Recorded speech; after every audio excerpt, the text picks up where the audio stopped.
जागा झाला की आपल्याला पण काहीतरी एक वेगळा बिझनेस करायचा आहे. म्हणजे लहानपणापासूनची तर ती आवड होतीच की आपण बिझनेस करायचा, पण फोकस नव्हतो काय करायचं. पण त्यांचं आयुष्य सुखकर करायचं.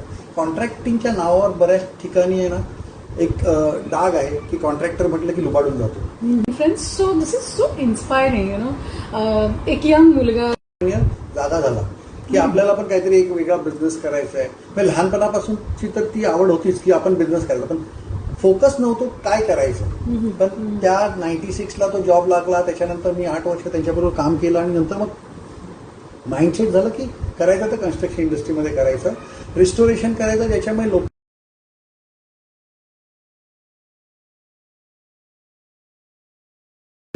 जागा झाला की आपल्याला पण काहीतरी एक वेगळा बिझनेस करायचा आहे. म्हणजे लहानपणापासूनची तर ती आवड होतीच की आपण बिझनेस करायचा, पण फोकस नव्हतो काय करायचं. पण त्यांचं आयुष्य सुखकर करायचं.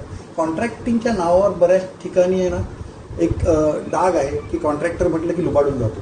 Friends, so this is so inspiring, एक यंग मुलगा जागा झाला की आपल्याला पण काहीतरी एक वेगळा बिझनेस करायचा आहे. म्हणजे लहानपणापासूनची तर ती आवड होतीच की आपण बिझनेस करायचा, पण फोकस नव्हतो काय करायचं. पण त्या 96ला तो जॉब लागला. त्याच्यानंतर मी 8 वर्ष त्यांच्याबरोबर काम केलं आणि नंतर मग माइंडसेट झालं की करायचं तर कन्स्ट्रक्शन इंडस्ट्रीमध्ये करायचं, रिस्टोरेशन करायचं, ज्याच्यामुळे लोक